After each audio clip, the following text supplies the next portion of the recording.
Kapka krve dopadající na mramor Šáhova paláce. Jen jedna kapka. Ale tato kapka se stala rozsudkem smrti pro 40 milionů lidí. Zatímco hlava vyslance kutálela po podlaze, nikdo na světě nevěděl, že právě začal největší genocidní běsnění lidských dějin. Jeden okamžik pýchy, jeden záchvat hněvu a za to vymazání poloviny zeměkoule z mapy. Přemýšleli jste někdy, jak umírá největší impérium historie? Proč tisícileté civilizace zmizí za jedinou noc? Příběh, který vám dnes vyprávím, je příběh té kapky krvi. Jak smrt jednoho vyslance způsobí smrt milionů? Proč Čingišánův hněv nevymaže pouze armády, ale samobytí národů? Toto není jen válečný příběh, je to příběh božského hněvu. Příběh o tom, jak polovina světa schoří v pekelném ohni. A v tomto příběhu nikdo nezůstane nevinný. V trůní síni Samarkandu se nikdo neodvažoval dýchat. Krev na Šáhově meči ještě nevyschla. Hlava na zemi se stále kutálela a zanechávala stopy na mramoru. Šáh se cítil v právu. Právě poslal vzkaz síly barbarům z východu. Dokázal svou převahu. Ale Šáh neznal svého nepřítele. Pro Mongoly byla diplomatická nedotknutelnost posvátná. Zabít vyslance nebylo politickou urážkou. Byla to vyhláška totální války. 3000 kilometrů daleko, ve filcovém stanu zmítaném větrem přijímal zprávu 60letý muž. Nekřičel, nebouchal do stolu. Čingišán vystoupil na nejvyšší horu poblíž svého tábora. Sundal si čepici, uvolnil opasek a pověsil si ho na krk, jako znamení svého poslání před věčnou oblohou. 3 dny klečel sám na chladné skále. Když se stupoval, jeho tvář byla kamenná maska. Bez hněvu, jen se studeným a průmyslovým záměrem. Svolal své generály, syny a šamany. Rozkaz, který vydal, byl jednoduchý, ale jeho provedení změní demografii planety. Tuto válku jsem nevyhledal. Šáh se dozví, kdo padne. Ale jak se dostalo k tomuto bodu návratu? Před měsíci přišla karavana 450 obchodníků do pohraniční města Otrar. Přinášeli zlato, stříbro, čínské hedvábí. Ale především přinášeli dopis přátelství od Čingišána Šáhovi. Já jsem pán zemí vycházejícího slunce. Ty jsi pán zemí zapadajícího slunce. Mezi námi nechtě mír a obchod. Místodržitel Otraru Inalčuk Šáhův strýc uviděl bohatství a chamtivost mu zakalila úsudek. Obchodníky obvinil ze špionáže, zatknul je. Šáhovi napsal, aby je popravil. 450 lidí bylo zmasakrováno ve dvorech Otraru, ale jeden unikl. Jediný velbloudář unikl masakru, překročil poušť Kyzilkum a přišel k nohám Čingišána vyprávět, že jeho nabídka míru byla zodpovězena krví. I tehdy Čingišán nabídl východisko. Poslal 3 vyslance. Vydejte místodržitele Inalčuka k soudu za jeho zločiny a bude mír. Šáh Muhammad II. Měl 2 možnosti: vydat svého strýce a předejít válce, nebo ochránit svou pýchu. Vybral si pýchu. Useknul hlavu muslimskému vyslanci a 2 mongolským průvodcům oholil vousy. To byl ten okamžik, bod zlomu. Nyní, roku 1219 po Kristu, začíná se třást půda střední Asie. Není to zemětřesení, je to zvuk 200 000 koňských kopyt bušících do země v souladu. Šáh Muhammad měl větší armádu, 400 000 mužů, válečné slony, těžkou obrněnou jízdu. Samarkand, Buchara, Urgenč byly nedobytné pevnosti. Šáh si byl jistý. Jeho strategie byla logická. Rozptýlit vojska do měst, přinutit Mongoly k obléhání město za městem. Byla to učebnicová strategie a druhá smrtelná chyba. Šáh předpokládal, že Mongolové bojují jako tradiční armády, ale Čingišán nehrál podle pravidel usedlé války.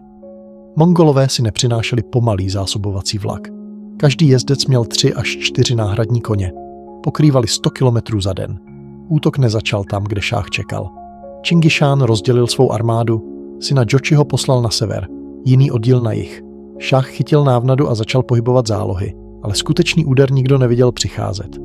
Čingišán s nejbrilantnějším generálem Subotajem vzal hlavní tělo armády a učinil nemožné. Zmizel. Zanořili se do pouště Kyzilkum, do pouště, kterou místní nazývají Červeným hrobem. Nikdo tu pouští s armádou neprojde. Šáh tam ani nepostavil stráže, protože příroda byla jeho strážcem. Týdny panovalo na západě ticho. Šáh se gratuloval. Ale pak pastýři na okraji velkého města Buchary uviděli na západním obzoru oblak prachu. Nejdřív si mysleli, že je to písečná bouře, ale oblak se leskl. To bylo slunce odrážející se od tisíců lakovaných kožených zbrojí. Jak se tam dostali? Jakoby spadli z nebe. Překonali poušť smrti a teď byli v srdci impéria. Šáh Muhammad náhle pochopil, že jeho strategie rozptýlit vojska byla jeho zatracením. Jeho armády byly uzavřeny v kamenných krabicích, izolované, neschopné si navzájem pomoci, a vlk už nebyl u dveří. Vlk byl uvnitř domu. První město, které pocítí plný hněv hordy, nebyla hlavní Samarkand, ale Otrár, místo, kde všechno začalo. Čingišánovi synové Čagataj a Ögedej obklíčili město. Přivedli zajaté čínské inženýry s obléhacími stroji. Inalčuk byl na hradbách. Díval se na moře černobílých praporů. Věděl, že pro něj není kapitulace, ale bude bojovat. Měl 60 000 vojáků. Ať přijdou, křičel na své muže. Ať si zlámou zuby o naše cihly. Bombardování začalo den a noc, 5 měsíců. Otrár odolával 5 měsíců pekla. Jídlo došlo. Lidé začali jíst vařenou kůži, pak psy. Ale zrada otevřela bránu. Jeden z Inalčukových generálů se pokusil uniknout postranní branou. Mongolové mu neprokázali milost, ale brána zůstala otevřená. Příliv vešel. Inalčuk se stáhl s posledními věrnými do vnitřní citadely. Nakonec ho zahnal do kouta. Mongolští vojáci ho nezabili. Čingišán ho chtěl živého. Vytáhli ho ven. Mongolové připravili kotel, zapálili oheň. Do kotlu dali stříbro. Kov se rozstavil jasně a smrtelně. Drželi ho, násilím mu otevřeli ústa. A když se rozstavený kov přiblížil k jeho očím a krku, Inalčuk pochopil skutečnou povahu svého nepřítele. To nebyla politika. To byl božský trest. A teď byla řada na Buchaře. Buchara nebyla jenom nějaká pevnost. Byla kupolí islámu. Město tisíce učenců, knihovny plné starověkých pergamenů a mešity s modrými dlaždicemi odrážejícími nebe.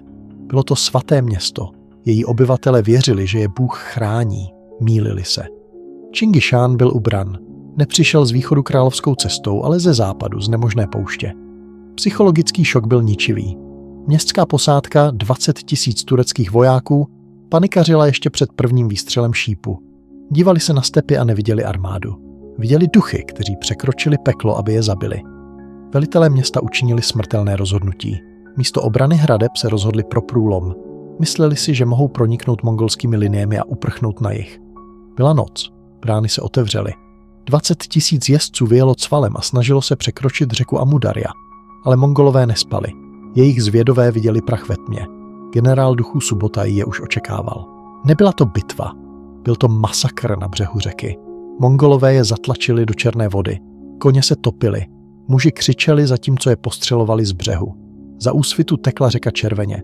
Z 20 000 vojáků, kteří vyjeli, skoro nikdo nepřežil. Buchara se probudila bez armády.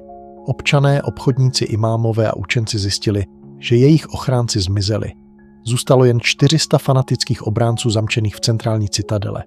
Zbytek bezbranného města udělal jedinou možnou věc. Otevřel brány.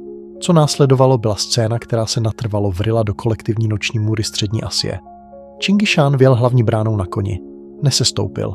Jel přímo k velké páteční mešitě, duchovnímu srdci města. Věřící tam třáslí, čekali. Věřili, že bude respektovat svaté místo. Čingišán ostrožil koně a vjel do dvora. Vystoupil na schody kazatelny, místa vyhrazeného nejsvětějším imámům. Díval se na vyděšený dav. Stovky bledých tváří ho pozorovali. Chán promluvil. Jeho hlas nebyl křik, byl to rozsudek. Spáchali jste velké hříchy a největší z vás zhřešili nejvíce. Ptáte-li se, jaký důkaz k tomu mám? Říkám vám, kdybyste nespáchali velké hříchy, Bůh by na vás neposlal takovou ránu, jako jsem já. Absolutní ticho. Prohlásil se za boží bič. Nebyl politickým dobyvatelem, byl přírodní katastrofou seslanou z nebes. Pak vydal rozkaz. Truhly s Koránem, svaté knihy psané po generace rukou, byly převrženy na zem. Koňská kopyta šlapala po posvátných stránkách. Kamenné žlaby se naplnily vínem a mongolští vojáci pili a zpívali, zatímco nutili imámy držet uzdy jejich koní. Byla to totální ponížení, zničení ducha před zničením těla. Ale vnitřní citadela stále vzdorovala. 400 fanatků se nevzdávalo. Čingišán ztratil trpělivost. Neměl čas na dlouhá obléhání. Zapalte to, Buchara byla ze dřeva. Oheň skákal ze střechy na střechu. Během hodin se kopule islámu proměnila v pochodeň osvětlující poušť na kilometry daleko. Svaté město se změnilo v popel. Ti, kdo nezemřeli mečem, zemřeli dýmem.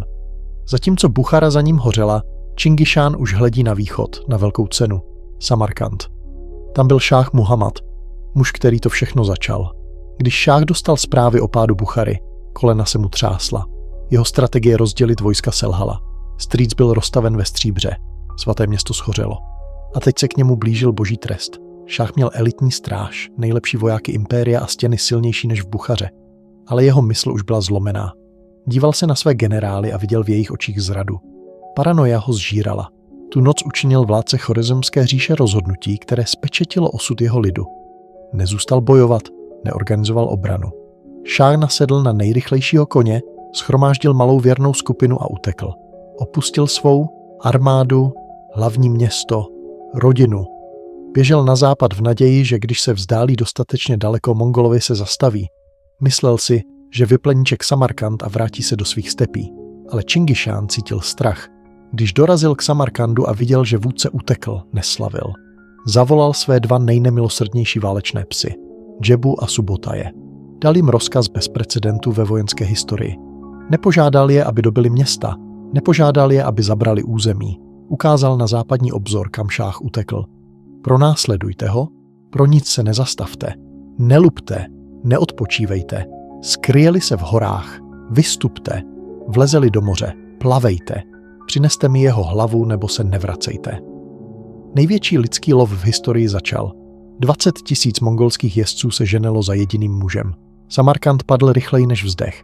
Byla to perla Asie s posádkou 110 000 mužů a válečnými slony. Měl odolávat roky. Padl za 5 dní. Proč? Protože strach je zbraň silnější než ocel. Zprávy o tom, co se stalo v Buchaře, dorazily dříve než Mongolové. Obránci se dívali na sloupce dýmu na obzoru a srdce se jim sevřela ledem. Turecká posádka 30 000 elitních žoldnéřů udělala konečnou chybu. Mysleli si, že mohou vyjednávat. Jsme stepní muži jako ty, mysleli si. Přidáme se k chánovi. Otevřeli brány. Vyšli v pochodu, předávali zbraně a doufali, že budou najati. Čingišán je přijal, dal jim jídlo, dal jim pití a pak gestem ruky nařídil jejich popravu. Všechny. 30 000 mužů bylo obklíčeno a zmasakrováno za jedno odpoledne. Čingišán nechtěl zrádce ve svých řadách. Pokud zradili svého bývalého pána, zradí i jeho. Hlavy byly uťaty a naskládány do dokonalých pyramid před branami města. Byla to zpráva zbytku světa. Kapitulace nezaručuje život, jen užitečnost. Ve městě bylo obyvatelstvo rozděleno. Řemeslníci, inženýři a lékaři byli posláni do Mongolska. Byli cenným zdrojem. Zbytek byl nadbytečný. Samarkand se vyprázdnil. Město zůstalo jako prázdná skořápka rezonující s větrem. Mezitím skutečný lov pokračoval na západ. Šáh Muhammad běžel. Už nebyl císařem, byl kořistí. Ujel do města Balch. Požádal o útočiště, ale jakmile zavřel oči, jeho špehové křičeli. Jsou tady! Džebe a Subotaj, válečné psy, pokryli 600 kilometrů za týden. Nespali. Přivázali se k koni, aby spali za jízdy. Jedli syrové maso na sedle. Šáh utekl do Nišapuru. Mongolové dorazili den poté. Utekl do Rej. Mongolové dorazili hodiny poté. Byla to noční můra. Ať běžel sebevětší rychlostí, vždycky viděl prach na obzoru. Vždycky slyšel dunění kopyt. Šáh začal ztrácet rozum. Viděl zrádce v každém stínu, nařídil popravit vlastní stráže, protože si myslel, že se na něj špatně dívají. Cestou rozhazoval truhly zlata, aby rozptýlil pronásledovatele. Ale Mongolové se ani na zlato nepodívali. Přejeli přes mince a klenoty. Nechtěli jeho bohatství, chtěli jeho dech. Nakonec Šáh dosáhl konce známého světa, Kaspické moře. Neměl kam dál jít. Šedá voda se prostírala před ním. Za ním se blížil oblak prachu. Už viděl Subotajovi praporce z ocasy. Zoufalý muž, který vládl od Indie po Turecko, nastoupil na malý rybářský člun. On a několik sluhů strčilo loď do vody. Začali zběsile veslovat. Na břehu se objevili mongolští jezdci. Zastavili koně tam, kde se vlny lámaly. Vypustili déšť šípů na moře, ale Šáh unikl. Člun dorazil k malému pustému ostrovu uprostřed Kaspického moře. Ostrovu používanému k vyhnanství malomocných. Žádné jídlo, žádné paláce, žádné hedvábí. Tam si Šáh Muhammad II., muž, který se cítil roven Alexandrovi Velikému, sedl do bahna. Jeho jemné šaty hnily. Chlad se mu dostal do plic. Vyvinul se zápal plic. Poslední dny strávil vykašláváním krve, hleděním na obzor a vědomím, že jeho impérium hoří. Zemřel sám, špinavý a hladový. Sluhové neměli ani látku, aby zabalili jeho mrtvolu. Pohřbili ho v té samé roztrhaná košile, kterou měl na sobě.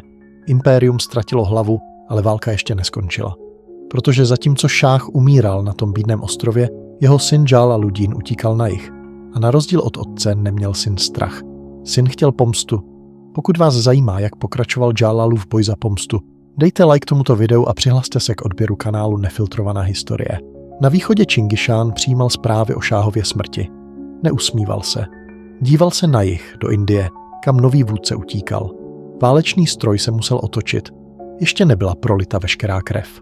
Urgench, obchodní metropole impéria. Město hedvábí a otroků sedící na deltě řeky Amudarja.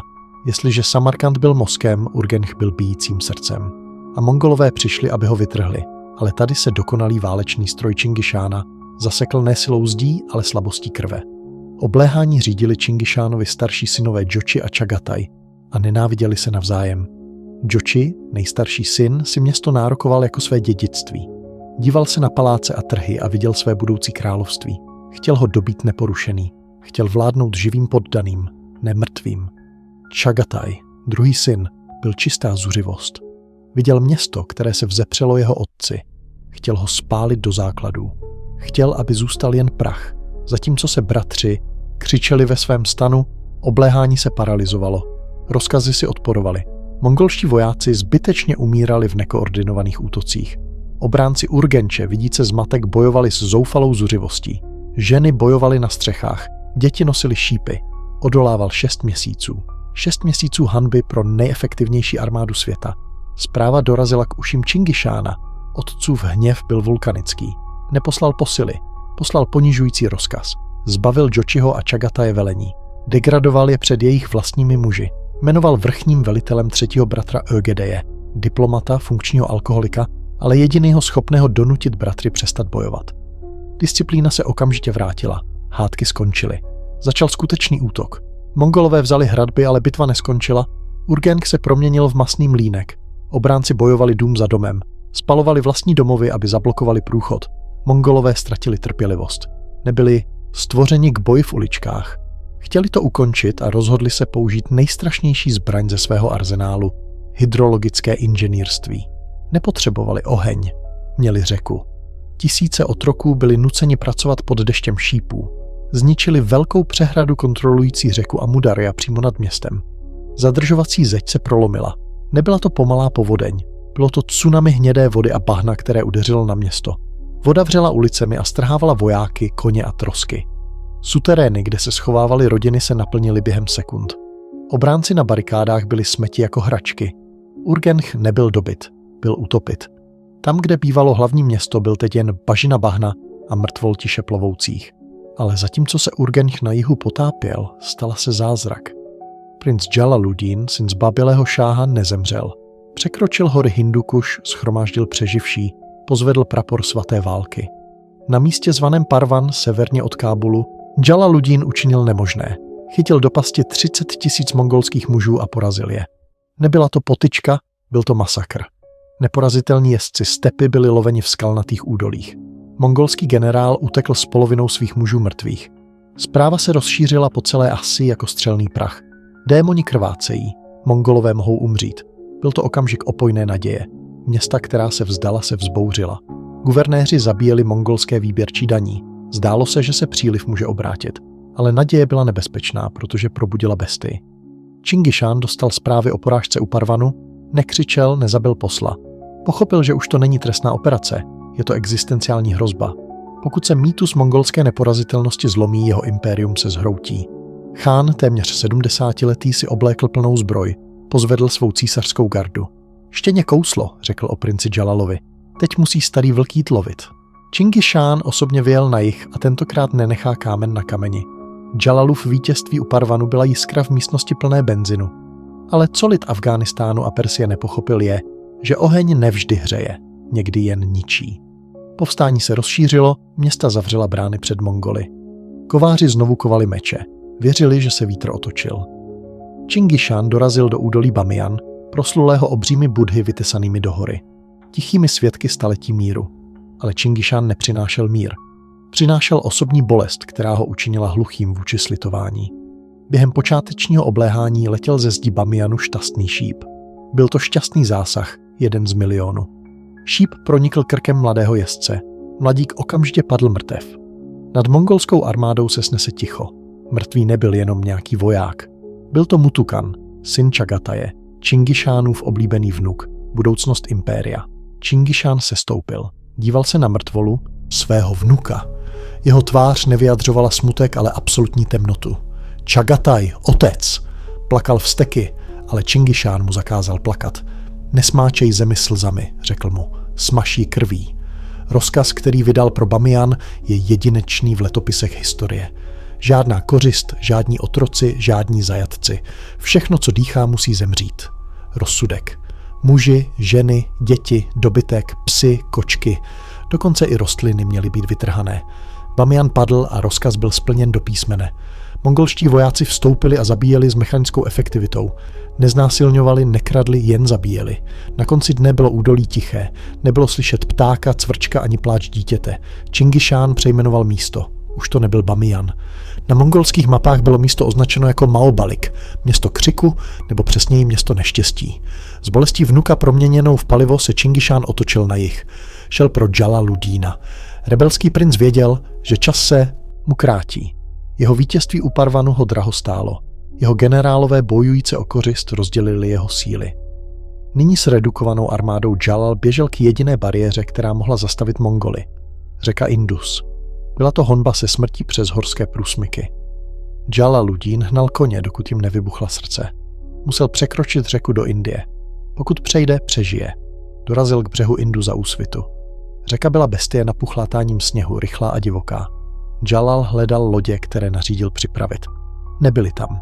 Byly zničeny nebo strhnuty proudem. Podíval se zpátky. V kopcích temněl obzor. Nebyly to mraky. Byli to oni. Čingišán dorazil. Pochodoval den a noc bez jídla a spánku. Posedlý honbou za svou kořistí. Džalaludín byl v pasti. Za sebou řeku, která znamenala rozsudek smrti. Před sebou nejsmrtonosnější armádu světa vedenou pomstychytným dědečkem. Džalal měl 30 000 unavených mužů. Čingišán měl 50 000 čerstvých, včetně císařské gardy. Žádné vyjednávání, žádná diplomacie. Džalal nařídil vytvořit půlměsíčitou obranu proti řece. Věděl, že zemře, ale rozhodl se zemřít s kousáním. Bitva u Indu začala a byla brutální. Mongolové zaútočili na křídla. Džalal zoufalý vedl sebevražedný útok středem. Shromáždil svých nejlepších 700 jezdců a vrhl se přímo proti 9 bílým praporům. Čingišánova osobní pozice. Byl to čin odvahy tak čistý, tak šílený, že i Mongolové se na okamžik zastavili. Džalal prolomil první linii, prolomil druhou, díval se Čingišánovi do očí, byl metry od změny historie. Ale Čingišán se nepohnul, jen učinil gesto. Jeho elitní garda past uzavřela. Obklíčili Džalalovi jezdce. Princovi koně padali jeden za druhým. Džalal se rozhlédl kolem sebe. Jeho armáda byla vyhlazována. Jeho muži byli tlačeni k řece a topili se pod tíhou svých zbrojí. Byl konec. Džalaludín se otočil k břehu. Zbýval mu jen jeden čerstvý kůň. Podíval se na svou matku a ženy, křičící jeho jméno z břehu, žádajícího, aby je zachránil. Ale nemohl je zachránit. Zůstane-li, všichni zemřou. Utečeli, oni budou zajati. Princ učinil nejtěžší rozhodnutí svého života. Obrátil se k nim zády, sundal si těžkou zbroj, připevnil si štít na záda, ostrožil koně a učinil nemyslitelné. Skočil. Kůň a muž letěli z útesu břehu do rozbouřených vod Indu, pád 6 metrů. Udeřili do vody násilím, potopili se. Mongolští lukostřelci běželi k okraji, připravili šípy, měli dokonalý zásah. Palba, křičel generál, ale suchý a mocný hlas je zastavil. Stůj! Byl to Čingišán. Ušel k okraji útesu. Díval se dolů. Viděl Džalalovu hlavu vystupující z vody, bojující proti proudu, držící se hřívy koně. Viděl, jak dosáhl druhého břehu, promočený, sám poražený, ale živý. Džalal pozvedl meč směrem k Čingišánovi v posledním gestu vzdoru a zmizel v indické džungli. Čingišán nebyl rozlobený, byl ohromen. Otočil se ke svým synům, kteří zírali s otevřenými ústy. Ukázal na místo, kde princ zmizel a řekl větu, která bude pronásledovat jeho syny po zbytek jejich životů. Takového syna by měl mít otec. Chorezmské impérium zemřelo. Jeho poslední obránce uprchl do džungle bez armády a bez koruny. Ale válka zanechala na světě jizvu, která se nikdy nezahojí. A teď, když byl západ v popelu a jich dobyt, Čingišán se podíval na svůj meč. Byl starý, byl zubatý. Byl čas vrátit se domů, ale cesta zpět nebude vítězný pochod. Bude to poslední kapitola krve, než velký chán zavře oči navždy. Řeka Indus se vrátila k svému tichu, ale voda si stále udržovala červenou barvu. Na břehu byla Džalalova rodina odvlečena před Čingišána. Nebylo slitování. Princovi synové, dokonce i kojenci, byli tam popraveni. Čingišán nezanechával semena pomsty. Chorezmská dynastie byla vyrvána ze zemského povrchu z kořeny. Hlavní válka skončila. Chorezmské impérium bylo nyní pohřebištěm o velikosti kontinentu. Města, jejichž stavba trvala 1000 let, byla nyní jen hromady trosek, kde vyli vlci. Čingišán, unavený, otočil koně na východ, do Mongolska, domů. Ale 2 muži se nechtěli vrátit. Ještě ne. Džebe a Subotaj, válečné psy, přistoupili k chánovi. Byli v severní Persii. Na severu od nich se rozprostíralo Kaspické moře. Nikdo přesně nevěděl, co je za ním. Dovol nám obět moře, žádali. Podívejme se, jaké národy existují na západě. Vyzkoušejme jejich ocel. Uděláme průzkum a vrátíme se domů druhou stranou. Objedeme celý známý svět. Čingišán se díval na své generály. Dával jim dovolení napadnout neznámo se 20 000 muži. Bez zásobovacích linií, bez posil, bez map. Chán se zasmál. Jděte! Tak začal velký vpád. Nejsmělejší jezdecká expedice vojenské historie. 20 000 jezdců proti západnímu světu. Subotaj a Džebe se vrhli na sever. Jako první narazili na gruzínské království. Gruzínci nebyli slabí obchodníci, byli to křesťanští rytíři, měli nejlepší těžkou jízdu regionu. Král Jiří IV. Zářivý jim vyšel vstříc s 30 000 obrněnými rytíři. Byli to křižáci. Smáli se Mongolům. Viděli tyto malé muže na poních a mysleli si, že jsou to bandité. Vážná chyba. Subotaj použil svůj oblíbený trik. Předstíral strach. Jeho jednotky utekly. Hrdí gruzínští rytíři porušili řady a hnali se za kořistí. Jejich těžcí koně se unavili, formace se rozpadla, pak se Subotaj otočil. Mongolští lukostřelci na koních stříleli dozadu. Byl to déšť smrti. Rytíři padali. Pak mongolská těžká jízda udeřila na unavené boky. Za několik hodin byl květ gruzínské šlechty vyhlazený. Král Jiří unikl, ale krátce poté zemřel na zranění. Gruzie byla roztříštěná, bezbraná proti budoucím hordám, ale Mongolové nezůstali obsazovat, jen pokračovali na sever. Překročili Kavkazské hory v zimě. Ztratili stovky mužů zimou a lavinami. Museli spát objímající koně, aby nezmrzli. Ale překročili je a sestupujíc vstoupili na novou zemi, ruskou step. Zde žili Kumánové, divoké kočovné kmeny. Kumánové uviděli Mongoly a běželi žádat o pomoc své severní sousedy, ruské knížata Kyjevské Rusy. Dnes nás zabíjejí a berou naši zemi, varoval kumánský chán ruské knížata. Zítra přijdou pro vás. Ruští knížata, pohlavárští vojáci vikingského původu, hrdí a váleční, utvořili koalici. Statečný Mstislav shromáždil kolosální armádu, 80 000 mužů, Rusové a Kumánové spojeni. Subotaj měl méně než 20 000 unavených mužů se vyhublými koňmi po překročení hor. Zkusil diplomacii, poslal vyslance k Rusům. Nemáme s vámi spor, chceme jen své otroky Kumány. Nechte nás projít a bude mír. Ruští knížata udělali univerzální chybu. Zabili vyslance. Mysleli si, že se Mongolové bojí. Mysleli si, že nabídka míru je slabost. Subotaj dostal zprávu. Nic neřekl, jen nařídil ústup. Mongolové začali běžet na východ. Rusové je pronásledovali 9 dní, pronásledování přes vysokou stepní trávu. Rusové se smáli. Podívejte, jak běží. Ruská armáda se protáhla na kilometry. Rychlí jezdci byli vpředu. Pomalá pěchota vzadu. Ztratili soudržnost, ztratili pořádek. Opili se vítězstvím ještě před bojem. 9. den Mongolové překročili malou řeku Kalku a náhle se zastavili.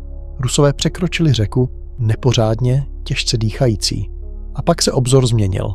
Ústup skončil. Mongolské linie se otočily s geometrickou přesností. Dým se rozptýlil a Rusové viděli příliš pozdě. Nepronásledovali kořist. Kráčeli do tlamy.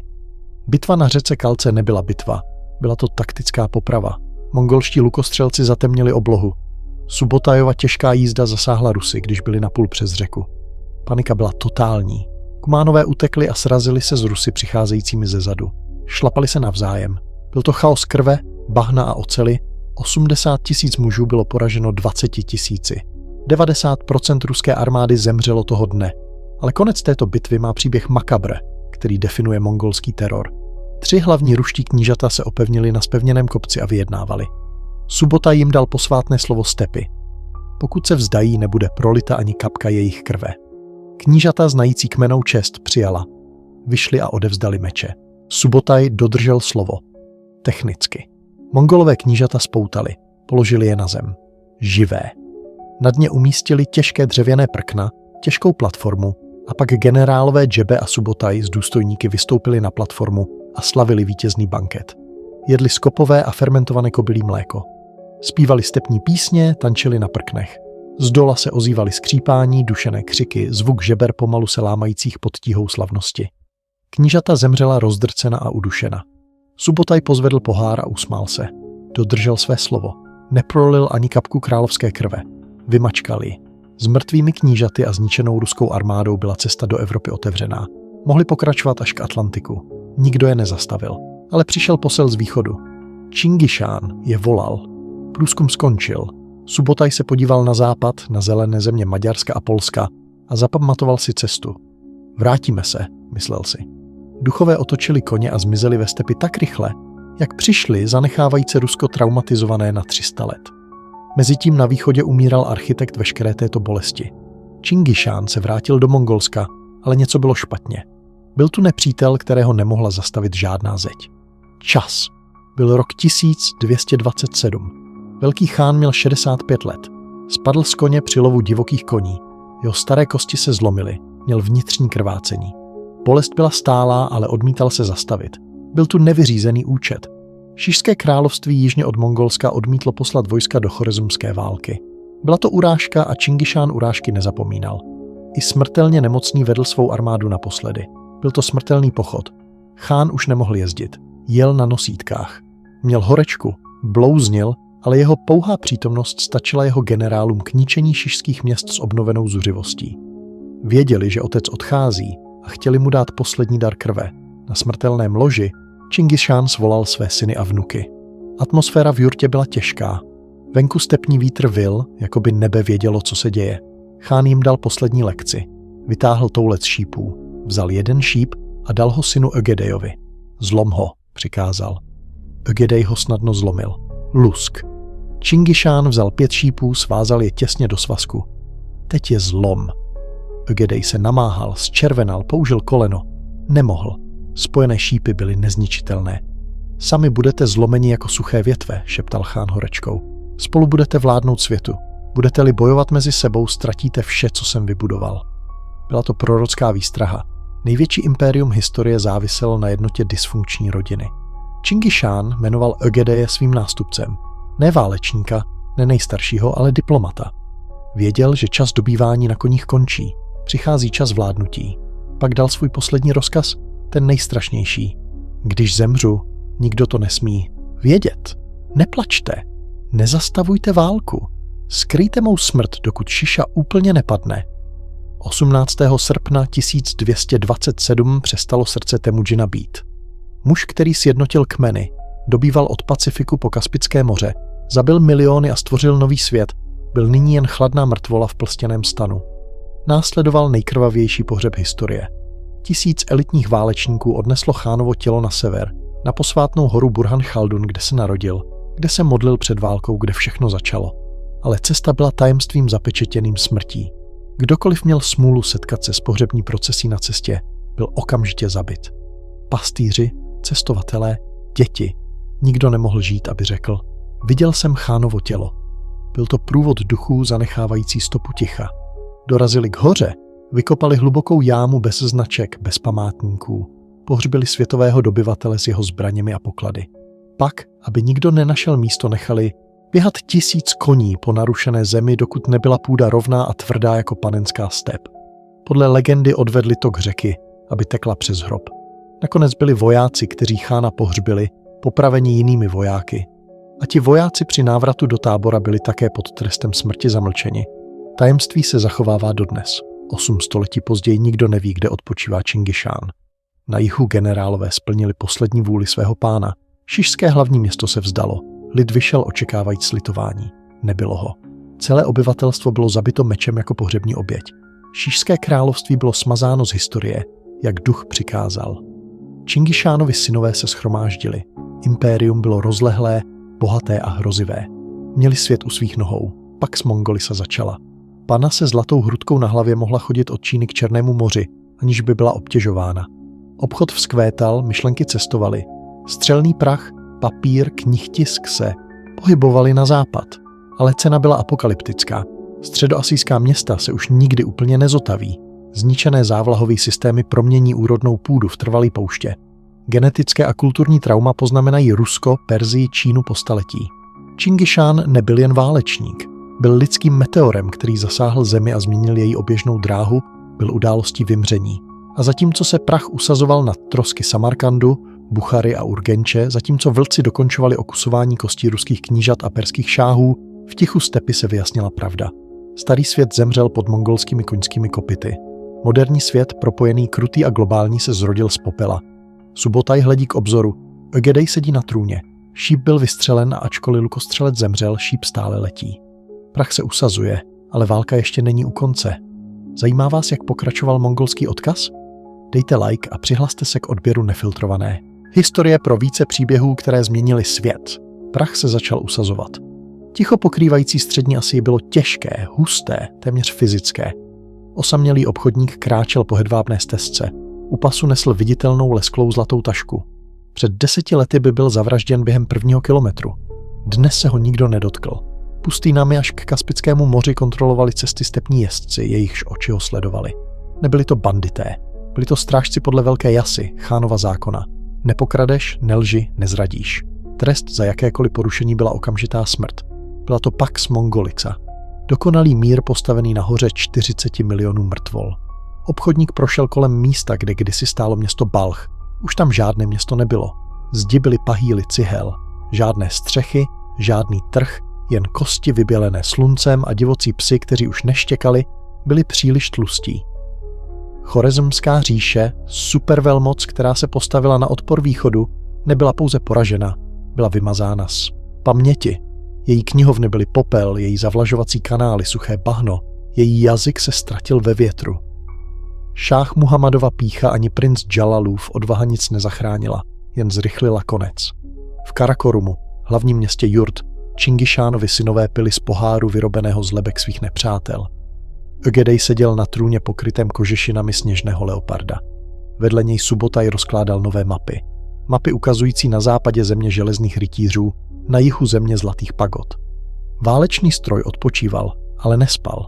Koně nabírali sílu. Luky se napínaly. Svět si myslel, že bouře pominula s Čingišánovou smrtí. Mýlili se. Bouře jen nabírala dech. Obchodník pokračoval v chůzi na západ do Evropy, kterou neznal. Evropa žila šťastně a nevědomně. Za ním, v temnotě stepy, zůstávaly vlčí oči otevřené, hladové, hledící k obzoru. Lekce byla napsána krví do země. Podřiď se a žij, nebo odolávej a zmiz. Vítr foukal, nad prázdnými trosky. Nezůstal nikdo, kdo by odpověděl. Ale tohle byl jen začátek. Mongolské dědictví bude navždy formovat zeměkouli. Rusko bude žít 300 let pod jihem Zlaté hordy. Tato bolest z nich udělá tvrdé, centralizované, autoritářské. Carství, pak Sovětský svaz, pak Putin, všichni na stejné genetické linii. Írán se už nikdy úplně nevzpamatuje. Země, která byla kdysi největším kulturním centrem světa, zůstane po staletí ve stínu. Perská poezie a věda ustoupí traumatu a paranoii. Čína se také změní. Po přežití mongolské invaze se izoluje od světa. Postaví zdi proti barbarům. Tato izolace ji uzavře před vědeckou revolucí západu. Evropa? Evropa si oddychne. Cesty, které si Subotaj pamatoval, budou znovu použity za 30 let. Ale tehdy bude Evropa připravená. Hrady se posílí. Taktiky se vyvinou. Mongolské překvapení už nebude překvapení. Čingišánovo skutečné dědictví nebyla technologie. Byla to globalizace. Dokázal, že svět je propojený, že žádná civilizace není ostrovem. Otevřel hedvábnou stezku. Umožnil šíření myšlenek, nemocí, technologií. Střelný prach se dostal z Číny do Evropy mongolskými cestami. Papír, kompas, knihtisk, všechno.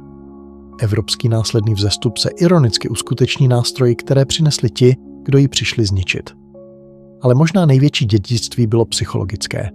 Čingišán ukázal světu, nemožné neexistuje. Pokud jste dostatečně nelítoští, dostatečně systematičtí, dostatečně odhodlaní, můžete změnit svět. Tuto lekci se naučili dobří i zlí vůdci. Napoleon, Hitler, Stalin, všichni studovali mongolský model.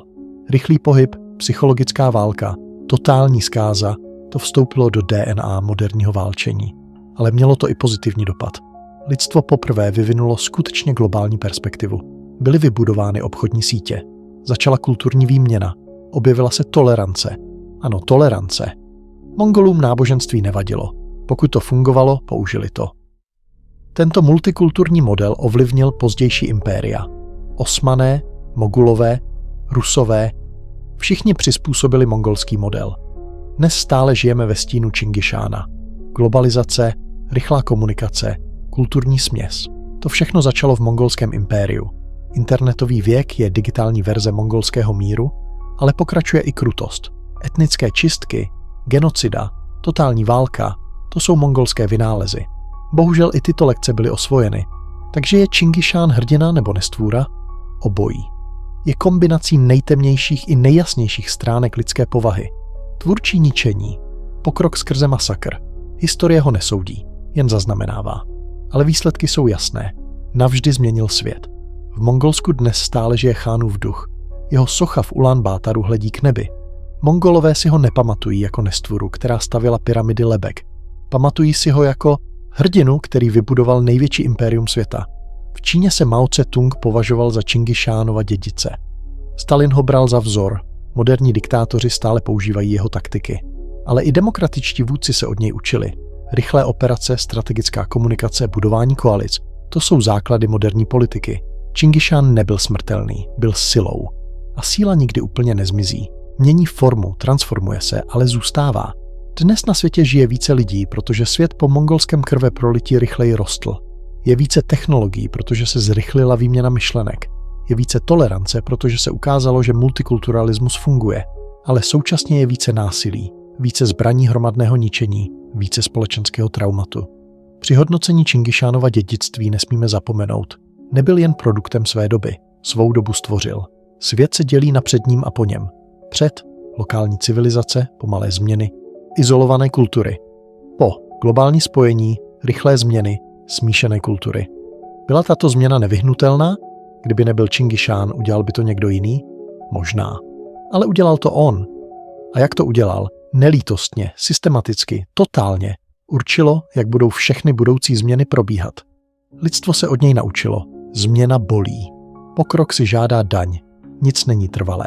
Tato lekce stále platí. Technologické firmy, politická hnutí, společenské revoluce, všechny následují mongolský model. Pohybovat se rychle, systémový přístup, zlomit odpor. Možná je Čingišánovo největší dědictví toto. Důkaz, že změna není nemožná. Malý stepní kmen může dobít svět. Myšlenky mohou změnit geografie. Jednotlivci mohou řídit historii. To je současně povzbudivé i děsivé.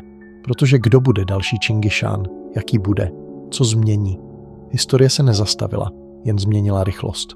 A kámen, který hodil Čingišán, stále vytváří z vlny.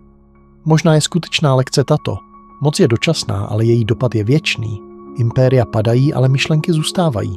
Muži umírají, ale to, co udělali, navždy formuje svět. Čingišánovo skutečné vítězství nebylo vojenské. Bylo v lidské mysli. Ukázal lidstvu, že jejich limity neexistují. Toto hluboké poznání je současně požehnáním i kletbou. Protože limity jsou někdy dobré. Vítr fouká nad stepí, ticho pokračuje. Ale pokud nasloucháte, stále můžete slyšet zvuk koňských kopyt přicházející z dálky. Mongolský příběh pokračuje každý den. V každé změně, každé revoluci, každém okamžiku, kdy někdo řekne, nemožné neexistuje. Dědictví žije. Čingišán nikdy nezemřel, jen změnil formu.